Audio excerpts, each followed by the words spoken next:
I forgot to call you.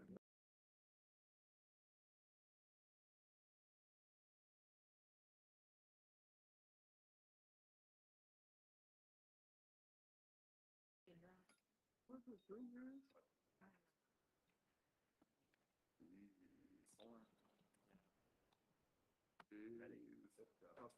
Good morning. Let's call this meeting, is this on? Can you hear? Okay. Let's call this meeting of Wednesday, May 11th, MACOG to order. First, may I have a roll call vote? We'll take roll. Please let us know if you're in attendance. Councilwoman Mandy Campbell, District Deputy Commissioner Matt Deitchley, Councilman Dwight Fish, Commissioner Deb Fleming, Here. Councilman Doug Graham, Here. Commissioner Carrie Groninger, Here. Councilwoman Kathy Groninger, Here. Councilwoman Lori Hammond, Councilman Greg Hicksonball, Here. Mayor Phil Jenkins, Here. District Deputy Commissioner Todd Johnson, Mayor James Mueller, Commissioner Kevin Overmeyer, Mayor Rod Robertson, Here. Councilman Mark Root, Here. Mayor Mark Center, Mayor Jeremy Stutzman, Here, online. Mayor Joseph Tallmer, Commissioner Susie Wyrick, Here. Mayor Dave Wood, Here.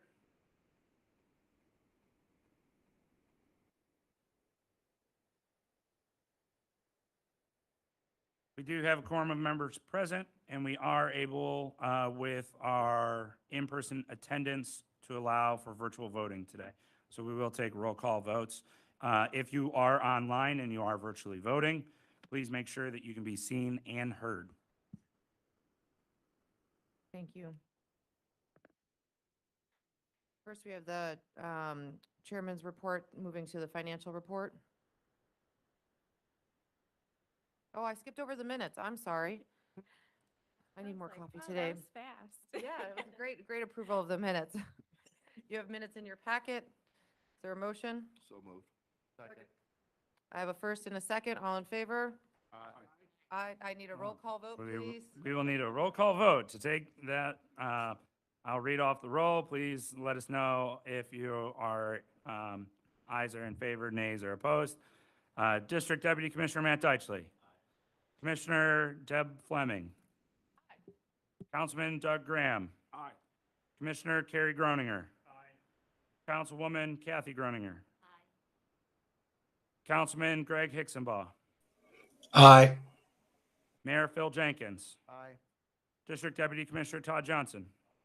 Commissioner Kevin Overmeyer. Mayor Rod Robertson. Aye. Councilman Mark Root.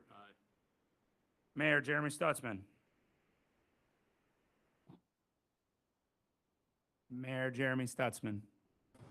Sorry, I couldn't get unmuted there. Aye. Thank you. Commissioner Susie Wyrick. Aye. Mayor Dave Wood. Yes. That motion carries unanimously. Fantastic. Let's move to the financial report, please. All right, for the fiscal year to date expenses through the month of March were $4,869,700.87. It's about 60% of our annual budget.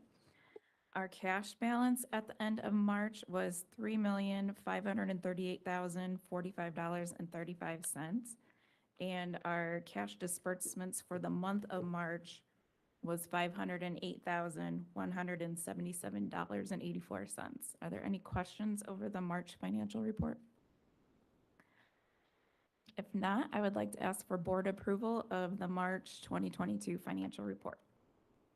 So moved. I have a first and second. Roll call vote, please. District Deputy Commissioner Deitchley. Commissioner Fleming. Aye. Councilman Graham. Aye. Commissioner Groninger. Councilwoman Groninger. Councilman Hicksonball. Aye.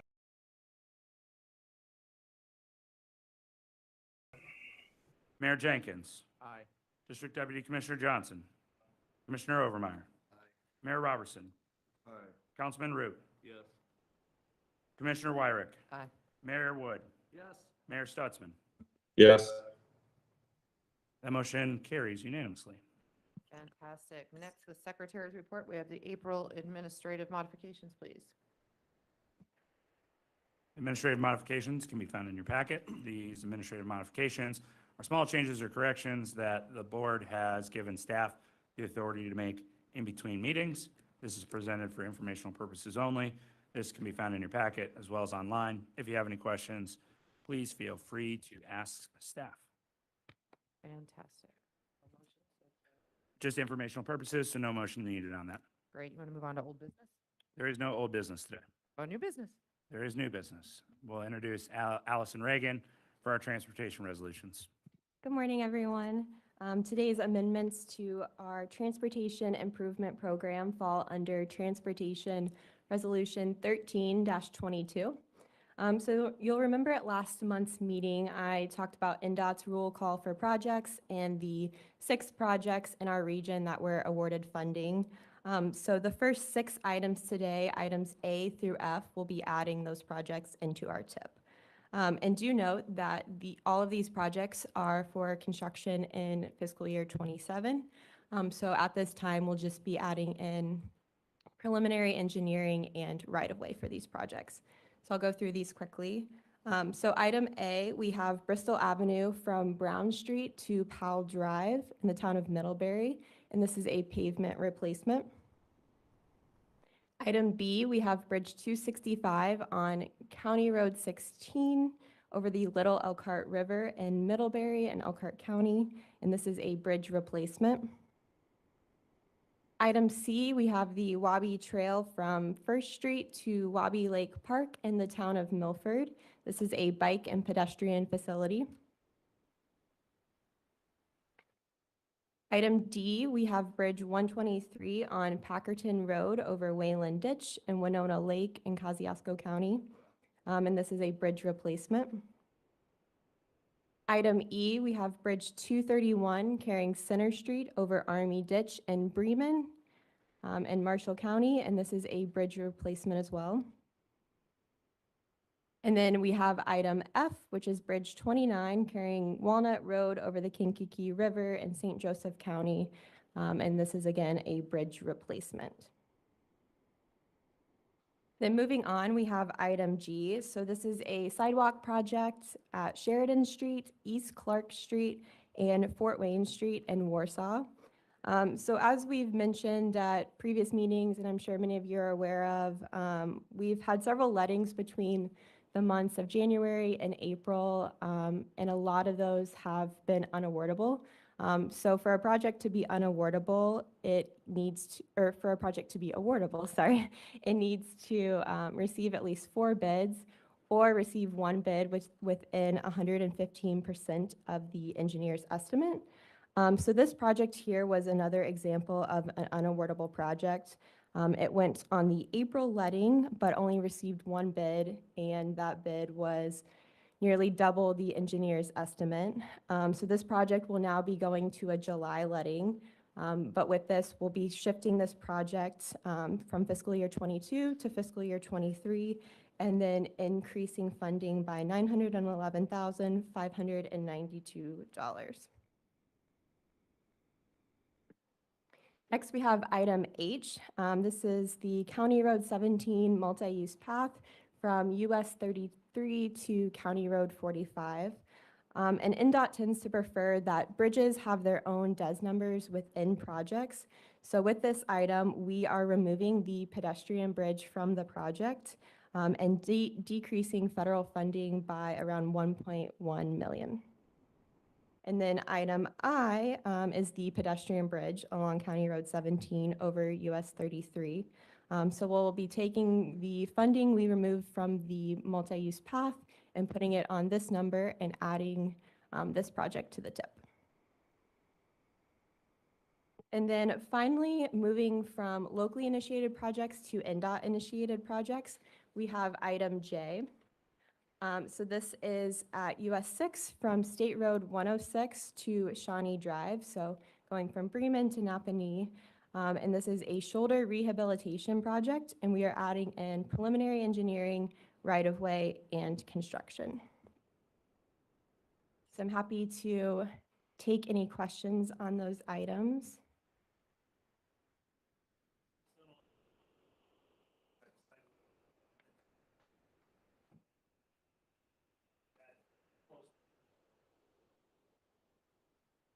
Yep,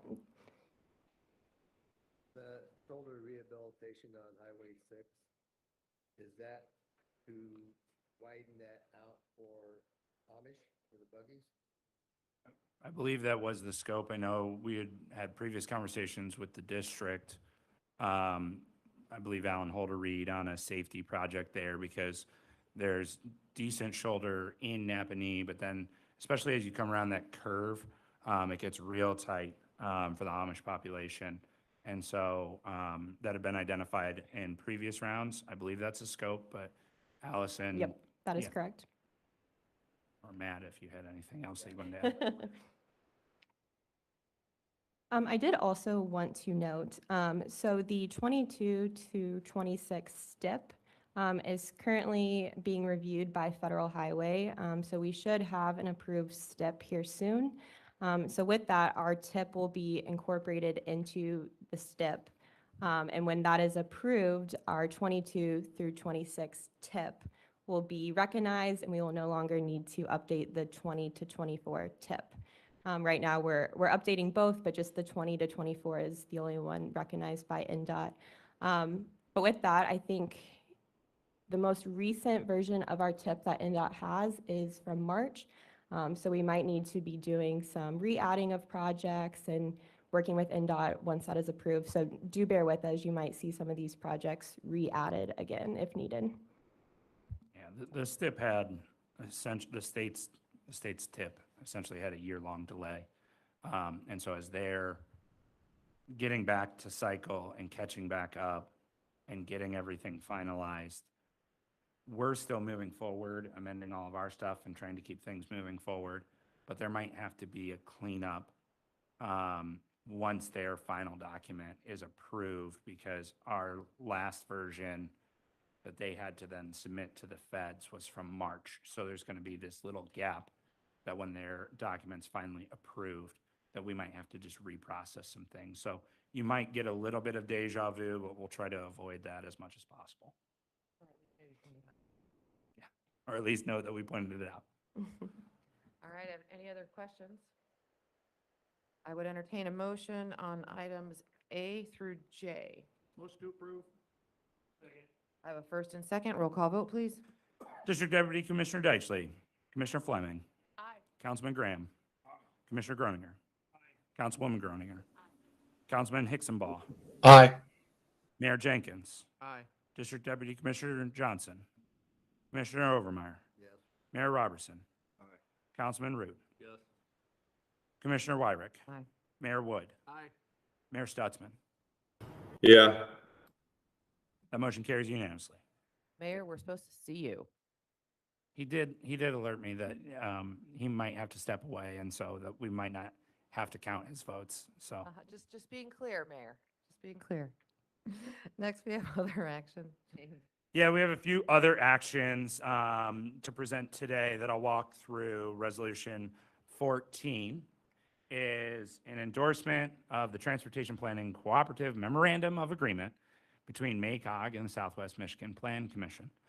So this is a document that has been approved many, multiple times since the 70s. And the reason that we have this document and this memorandum is that we have one urbanized area, the South Bend urbanized area, where there is then, it represents Mishawaka, it represents South Bend, all the unincorporated spaces of St. Joe County kind of within that, but it also goes across state lines into Michigan and covers Niles and Buchanan and those kind of associated areas. But there are two different organizations, one in Indiana, MACOG, one in Michigan, the Southwest Michigan Plan Commission, that jointly operate in this shared urbanized area. And when you have that, and this is not uncommon across the country, but when you have that in federal regulation, it says that you have to have basically a memorandum of agreement between those two organizations on how they'll work together to basically plan and cooperatively coordinate within that urban area. And so we usually update this document every 4 years or so, 3 to 4 years. So we're just getting back into that cycle, getting that updated. There's really not a lot of major changes, some cosmetic things here or there within the agreement, nothing substantive. Southwest Michigan Plan Commission has already voted and approved and executed their side of it at their end of the April kind of meetings. And so we're bringing that before you today to enter into that agreement with Southwest Michigan Plan Commission that will essentially continue to work together in the urban area, and that if there are differences, then there's a dispute resolution in there as well. So, Any questions for James? Motion to. yeah, we will need a motion to approve that resolution. So moved. Second. I have a first and second. Roll call vote, please. District Deputy Commissioner Deitchley. Commissioner Fleming. Aye. Councilman Graham. Commissioner Groninger. Councilwoman Groninger. Councilman Hicksonball. Aye. Mayor Jenkins. Aye. District Deputy Commissioner Johnson. Commissioner Overmeyer. Yes. Mayor Rod Robertson. Aye. Councilman Root. Yes. Mayor Stutzman. Aye. Commissioner Wyrick. Aye. Mayor Wood. Thank you. That motion passes unanimously. Next resolution? All right, next resolution. This is a kind of annual work item, so should be familiar with it, but for the new members, essentially every year, as we approach the fiscal year, MACOG operates on a July to June state fiscal year, and as we approach the new fiscal year, we put together what is called for Federal Highway and Federal Transit, we put together what's called our Unified Planning of Work Program, or the UPWP. This document outlines how we will spend all of our Federal Highway and FTA planning funds on different work elements. So this outlines all of those work elements, what that rough estimated budget is. It's technically a 2-year UPWP, but next year, as we approach fiscal 2024, we will come back and process an amendment once we have better marks of how much funding we're going to get. So largely, the 24 marks are placeholder marks until we then come back next year and update those numbers. What it does do, though, is it helps in the contracting process with NDOT, because the NDOT contracting process has to go through the Attorney General and all those different steps. And so it's easier to have a 2-year agreement rather than a 1-year agreement. And so it makes having everything in place a little bit of an easier process. For the 2023 UPWP, you can see all of those different items that we will be planning to work on. Many of them are continuous items that we never stop doing, right? So we are always maintaining a transportation improvement program. We are collecting data and doing a traffic count program and all of those kind of things. Lots of consistent items. New items for the fiscal year include throughout 2023, we will be working on our long-range transportation plan. So that'll be a major element as the 2045 long-range transportation plan, Michiana on the Move. We'll be doing an update to that, as well as long as the census releases the data and shape files for our urban area boundaries, we will be taking a look at those urban area boundaries and doing any modifications or anything like that related to the urbanized area. There are a number of other different just kind of elements within the UPWP, minor changes and modifications that aren't necessarily at a point of substantial progress.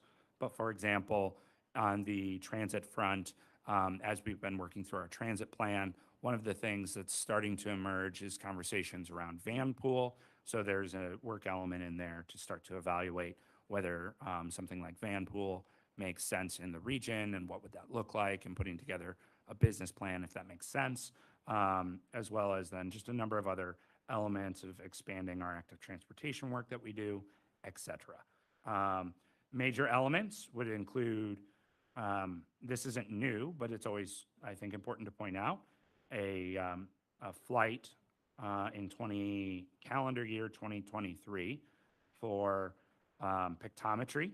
That would be the third flight of that regional agreement.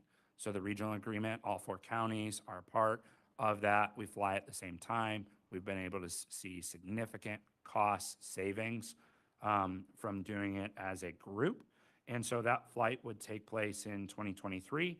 So in here, you'll see that we've prepared to pay half that flight in 23, and then as that payment plan works out in 2024, we would pay the second half. So those are all budgeted items in there.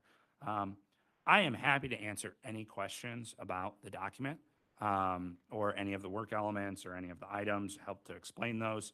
Happy to do that. But like I said, this is kind of an annual work program that we always put together.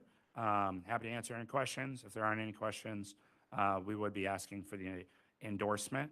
One caveat that I'd ask is that we've submitted this to NDOT, Federal Highway, and FTA in its draft form, and we are awaiting their comments. And so that I would ask for the authority to address any of their comments that they provide in between this approval and then that kind of final submittal back into them if they have any other comments. But happy to answer any questions.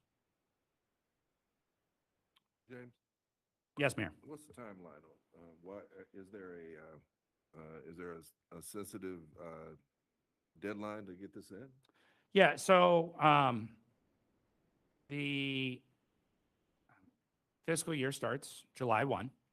And so we have to have everything in kind of in the June timeframe to ensure that FEMA's obligations, the federal FEMA's obligations occur on time so that we'll have notice to proceed and a purchase order in place because we don't have a contract for 23-24. 23-24 represents a new contract. So it has to go through that whole contracting process. The Attorney General has to review it. So there are long lead times on making sure that we have a contract and FEMA's and a purchase order in place. And so if we don't have those things in place and we don't have FEMA's prior to June 30th, then we would essentially have to stop work on any transportation element, which would represent, I don't know, like 70% of our workforce, where we would have to pause because we wouldn't be able to obligate, like we wouldn't be able to spend funds without that obligation. And so this is also not an uncommon request that we ask for approval and then the ability to fix any comments. And usually the comments are not of, in my opinion, a substantive manner. They're usually like, they're good clarifications, right? They're not like grammatical. Sometimes they are, but usually it's good clarifications and asterisks and note. It's not, hey, we're going to add in an entire new program and authorize something that isn't already there. So it wouldn't require a substantive, revision? Yeah, whenever we have kind of major amendments, we bring those to the board. So you'll recall for the fiscal 22 UPWP, because of all of the additional funds with IJA and the challenges with lettings and those kind of things, we came to the board to authorize 3 different studies, and that was an amendment to the UPWP. So we always bring new things, like say, for example, partway through the fiscal year, we've made a determination in a hypothetical for 23 that Vanpool makes sense, and we have some funding that we want to look at, actually launching a pilot or something like that. We would bring that back to authorize those use of funds. So does that make Yes, it does. help clarify? Yep. Any other questions for James on Resolution 1522?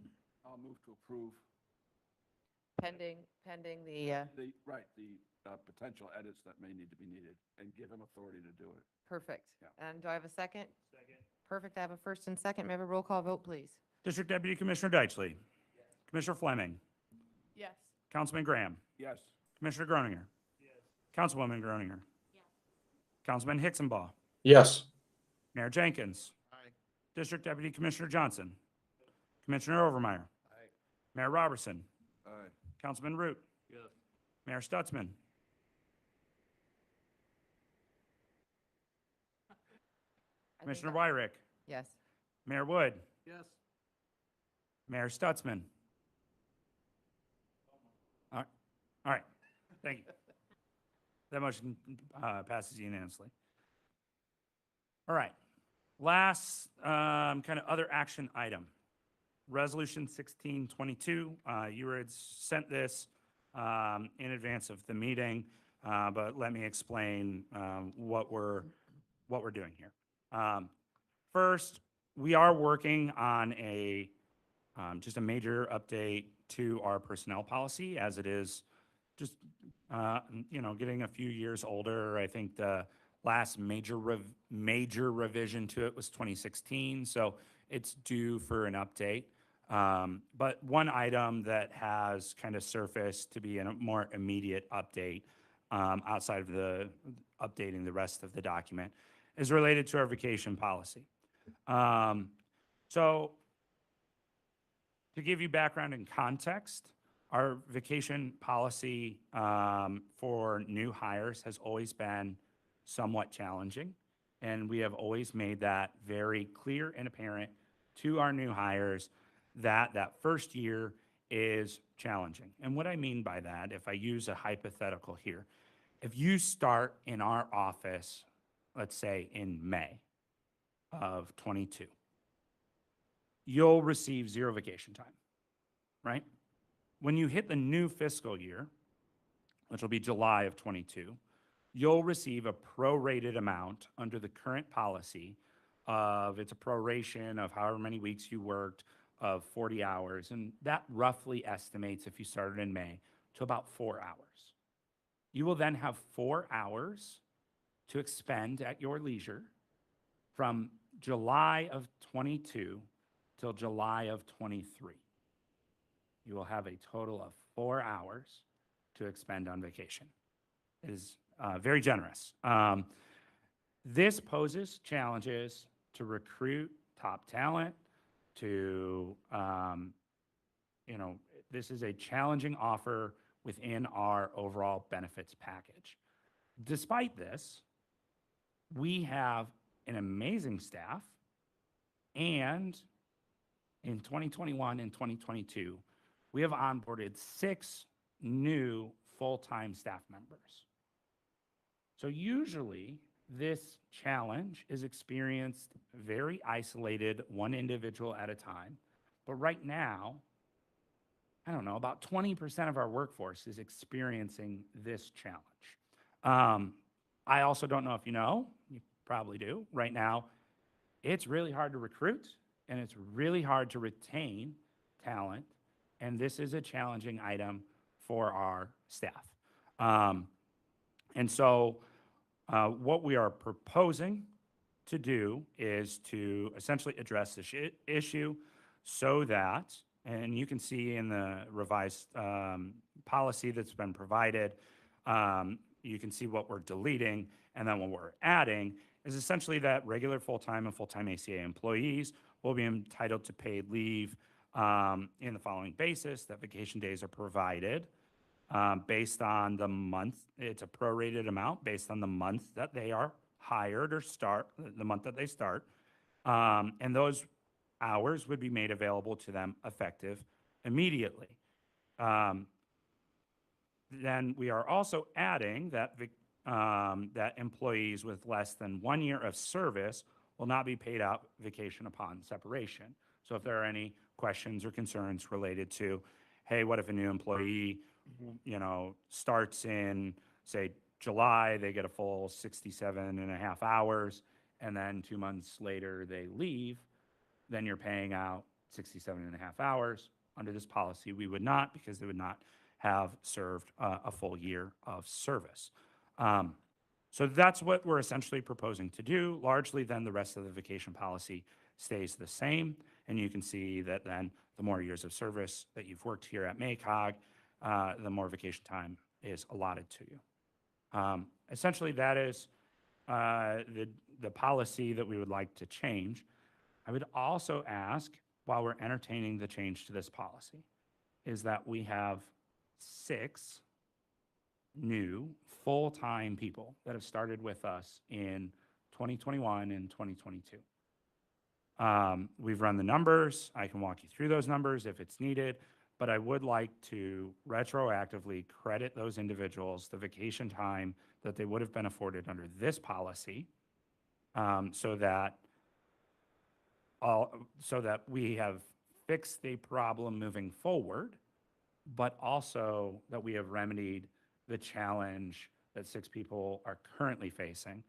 And as an employer, what you see this challenge poses, not only in retaining and recruiting talent, right, but also in, if I only have 4 hours in a year, right, things are going to happen, time might still need to be taken, and we're always flexible with our employees, but it also has the potential to create bad habits where maybe sick time is used, and was that the best use of sick time, right? Or extra requests for work from home, or those other kind of elements, and it can create and instill a culture of bad habits. I'm not saying that it has, I'm just saying that it has the potential to. So I'm happy to answer any questions related to the policy, but hopefully you have the context of why this policy is being brought before you today. Hey, James, this is Mayor Stutzman. Just wanted to say that City of Goshen's actually looking at making very similar changes at our next council meeting for the exact same reasons. So I think this is a great change for the group. And the city of Elkhart made these changes last budget cycle regarding and with the same argument. Another question though, how many open positions do you currently have? Open positions, as of right now, we have 1 budgeted position that is open. An offer was made a few months back. We were waiting for that person to graduate.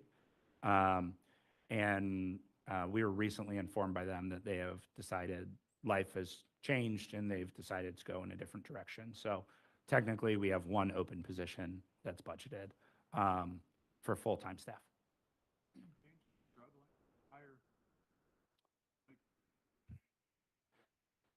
So, yes and no, right? Right now, we have an open part-time position.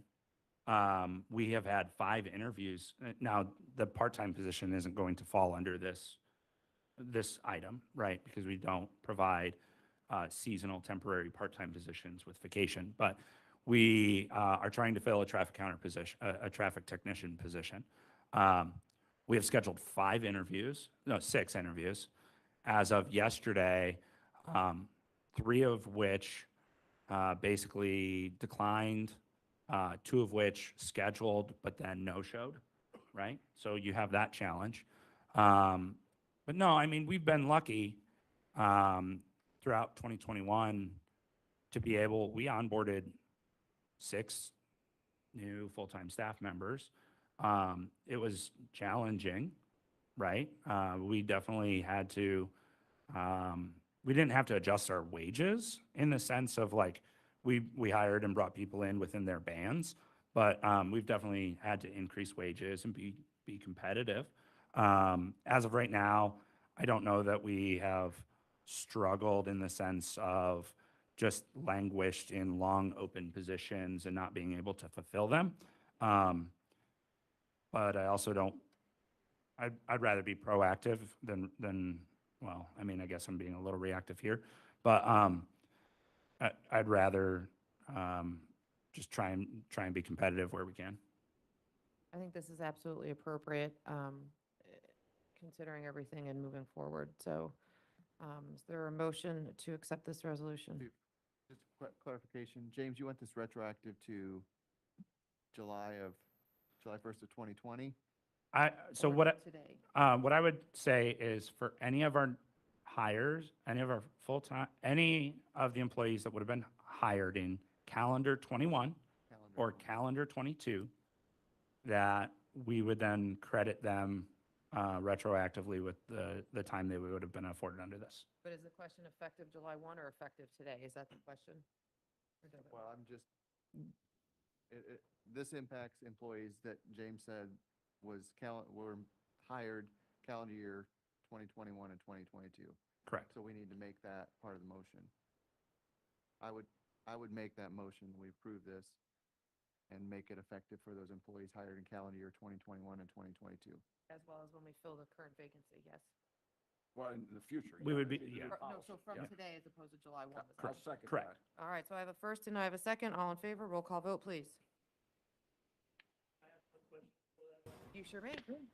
So this will just be credited to them for vacation, so it's not really gonna be a budget problem for you. It's not like we're paying out. We are just going to be providing them with the hours that they would have been provided. Making sure we, Correct. We're not going to be cutting checks. especially when we're dropping Right.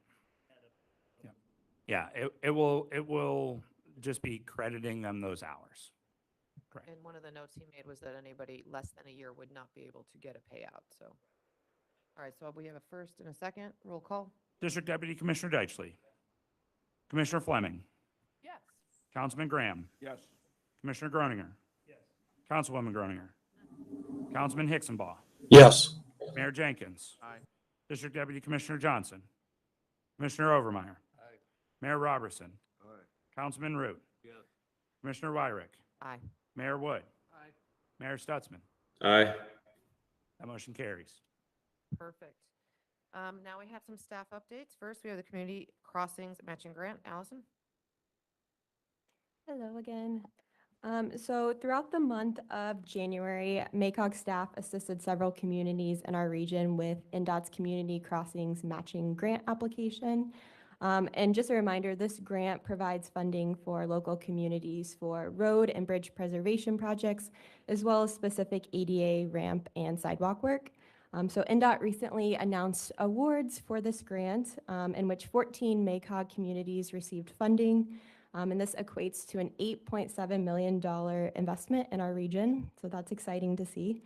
And just wanted to let everyone know that NDOT will be accepting a second round of applications in July. So if your staff has questions about the process, required materials to apply, or just want to talk through any projects with us, please feel free to reach out.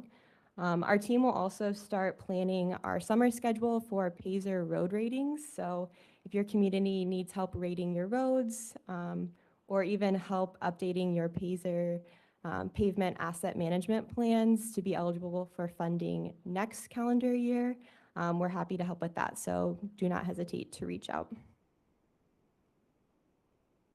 And then my second update, MACOG will be having another call for projects coming in June. So this will be for fiscal year 23 through 28. So every year, our region is allocated funding from NDOT and Federal Highway. So in the South Bend urbanized area, it's normally around 8 million. And then in the Elkhart Goshen urbanized area, it's around 4.8 million. And these amounts are even greater now that we have new funding from the infrastructure bill. So we're looking to program our budget as far out as fiscal year 28. Just real quick, eligible applicants, local government, transit authorities, transit agencies, and funding will be available for new projects as well as additional funding for currently programmed projects. And eligible projects include enhancements to roads, intersection bridges, bike and pedestrian facilities, infrastructure for public transportation, as well as a wide range of planning activities. This will be an 80-20 match, and I've outlined the schedule here. So the plan is for the applications to open June 1st and close June 29th. And then we'll spend the month of July reviewing those applications. And then in September, we'll bring those recommendations before our policy board. And then in October, we'll, meet with those communities and work on getting everything programmed into the TIP. So in short, we have a lot of money we want to spend, and the applications are going to be opening for that soon. So start thinking through if your communities have any projects, and feel free to set up a meeting with myself and Caitlin, and we can walk through that process. Any questions on either of those updates? Thank you, Allison. Thank you. Next, we have another call for projects. Tiara? Morning, everyone. So, if you're not aware, since about 2012, Transpo has been the leading entity with assistance for MACOG to administer the Section 5310 call for projects for the Southern urbanized area, which offers federal funding to support capital projects such as securing vehicles and operational funding support for programs that provide transportation to seniors and those with disabilities. However, at the end of 2020 into the beginning of 2021, discussion with MACOG and Transpo took place, and it was decided that MACOG would take over the administration for the call for projects for the South Bend UZA. And since then, MACOG staff has been working to put together a capital call for projects, which is set to take place in July of this year for all eligible recipients of Section 5310 funding. So this includes private not-for-profits, organizations, and authorized units of local government within Indiana. And for this call, we will be using fiscal year 19 and fiscal year 20 Section 5310 funds from the South Bend UZA. This totals around $545,000. And as mentioned earlier, MACOG staff is currently working on finalizing all documents for the call, and we're looking to distribute information to the public soon thereafter. So just wanted to give people notice on that, and just to be on the lookout for the updates regarding the call moving forward. And are there any questions at this time? Thank you, Tiara. Thank you. Next Level Trails?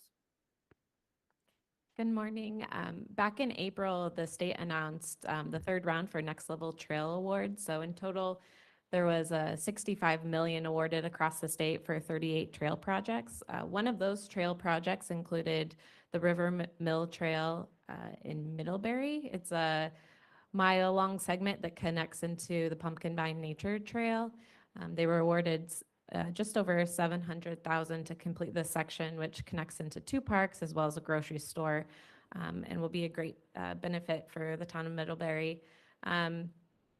There's still budget, the state still has budgeted about $30 million, I believe, in trail funding. So we're anticipating a 4th round of funding. So if you have even an inkling of a project that you might be interested in applying, please reach out to us, because we'll be happy to help through that process. And the earlier we start, I think the better the outcome. So.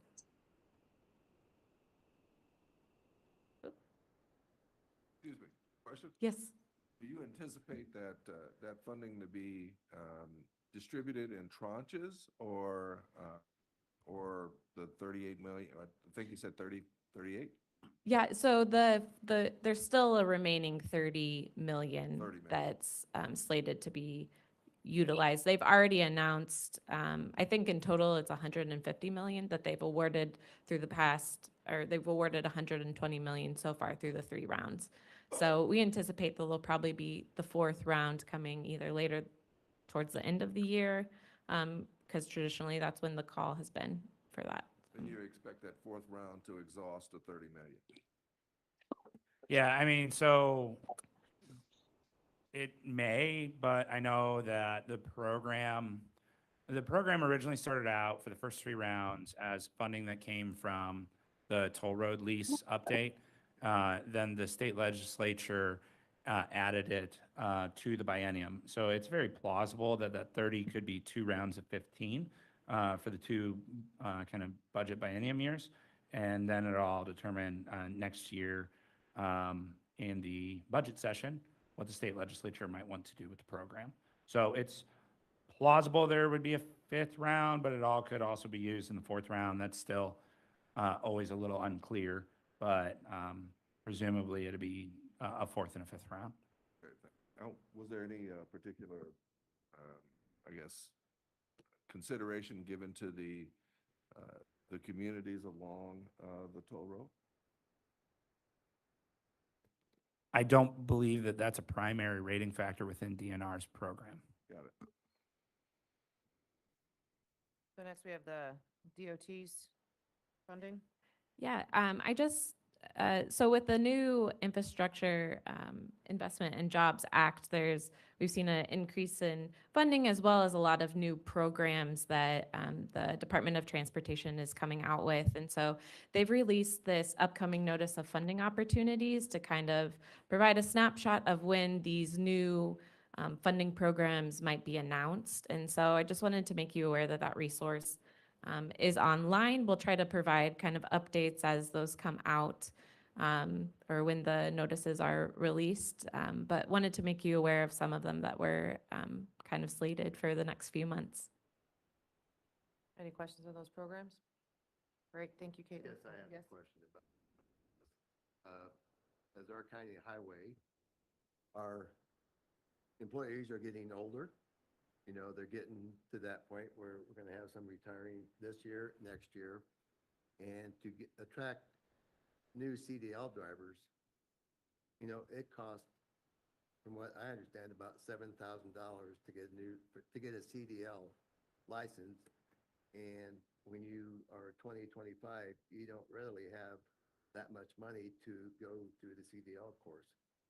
And as we are a transportation board here, I think we need to come up with some way of helping our highway and our cities, street departments to attract CDL and try and help offset that cost with an agreement that this person would stay in this employment for 2 years, and if they leave early, they'd have to pay some of that money back. But I think it's not gonna get any better to hire people to work for the state highway or a county highway or a city or a town.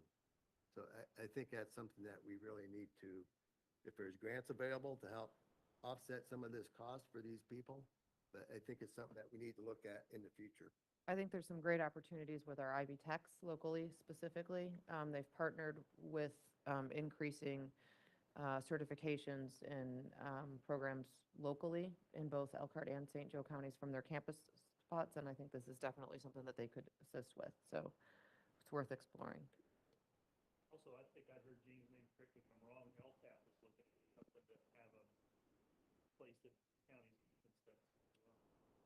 Yeah, I believe so. I would have to double back and check on where the progress is. That program, yeah, but Right. valid point for sure. I mean, as far as placing those drivers at a $7,000 pop, there's not too many young men that are gonna pick that up. Or Well, women. Or women. And it's a challenge with our transit systems as well, whether it's Transpo or the interurban trolley, as those larger vehicles require CDLs as well. So we can definitely look into opportunities and if there are other programs like this across the country, how those work, and we can report back on that. And I would echo that as well. I really appreciate that. We had a month of going through this particular issue in Elkhart, and it didn't really meet a good resolution, if you will, because we ended up having to send our folk to, I guess the state has an accreditation relationship, and we ended up sending them there, but it's cumbersome, to say the least. And I think the elements that you brought up are what we were wrestling with, not only with streets, but there were other areas of CDL that I thought we would be able to pool our resources in, like school systems, county for that matter. There are many that need CDLs, and it doesn't seem as though we're talking to each other to be able to find any kind of economies that would help cities and these individuals actually be able to do it. So I think it's a very important subject that we're wrestling with as we So speak. even if the 4 counties went together and set up an operation along with, 'cause I know you probably have the same problem, don't you, Matthew? If we all came together and did something collectively, maybe we could help solve this problem. That's just me. Yeah, a lot of good ideas here, and I'm sure that this is a challenge experienced in other places, and so we can definitely start to explore and do some research and report back. I think that's some great ideas. So Caitlin, while you're still there,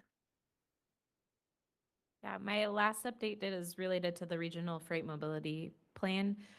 We will be holding a steering committee on June 14th at 11 a.m. Location is still to be determined for the steering committee meeting, but we'll also have a virtual option. And so I anticipate being able to send out those details next week to the policy board, TTAC, and then also some of the stakeholders that have been participating in our various meetings. Great, thank you. All right, our last staff update, just as a reminder, this is a major element throughout this calendar year. We're working on the Connect Transit Plan. This is looking at how the interurban trolley, transpo, and transit services are provided really within South Bend, Mishawaka, Elkhart, and Goshen, and then the county portions as well. And so we're working on that. Throughout this summer, you'll start to see a lot of public engagement opportunities. You'll recall last month, I kind of walked through in detail what this next phase looks like, where we're putting out concepts of if we invested based on policy in coverage, say 80% coverage or 80% ridership, what would that look like on the transit system? Not as a proposal to cut or expand those services, but just what would that look like? And then once we hear back from the public and stakeholders on those preferences, we can then start to formulate a concept of what does a 80-20 or 60-40 mix look like and what would that proposal be? So you'll see maps that come out this summer, and in the ridership concept, there'll be a large set visually of looking at where there's just a lot of reduction, but it's all concentrated in a few lines versus in the other map that will be more coverage-based, large geographic footprint, but just not very frequent. Those are not official proposals, they're just concepts. So I just want to remind you, as you hear potentially from constituents, that those are not necessarily a firm proposal. They're just a policy concept of what would it look like to spark a conversation. All right. So those will be coming up really this summer throughout kind of the June, July time period. Also, just a last element. Last week was a really exciting week. I can't share two of the items because they're currently under embargo. So since we're in a public meeting, I can't yet spill the beans. But last week was just so exciting for our environmental group across some funding decisions for two different programs there.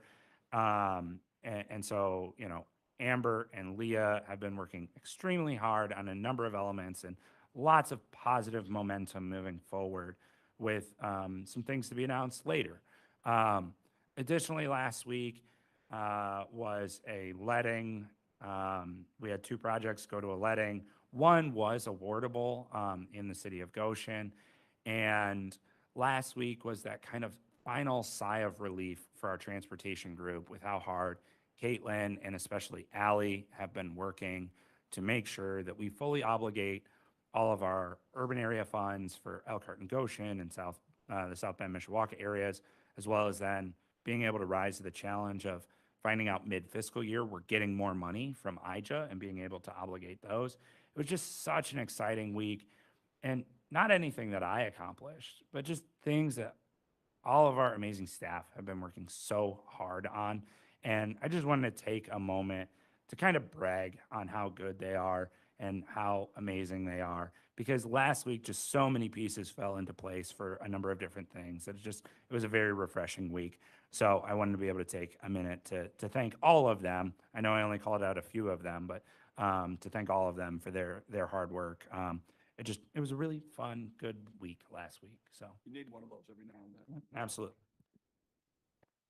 Definitely, thank you to all the staff. I know that this board is always appreciative, hence the new modifications to your vacation plan. And with that, we have no privilege of the floor or public comment, so I would entertain a motion to adjourn. So moved. Second. I have a first and second. Roll call one more time. Yep, sorry, I put it away. There we go. All right, District Deputy Commissioner Deitchley. Commissioner Fleming. Yes. Councilman Graham. Yes. Commissioner Groninger. Councilwoman Groninger. Councilman Hicksonbaugh. Yes. Mayor Jenkins. Yes. District Deputy Commissioner Johnson. Commissioner Overmeyer. Yes. Mayor Robertson. Yes. Councilman Root. Commissioner Wyrick, Yes. Mayor Wood, Yes. Mayor Stutzman. Yes. That motion carries. Thank you all. We'll see you at the June meeting.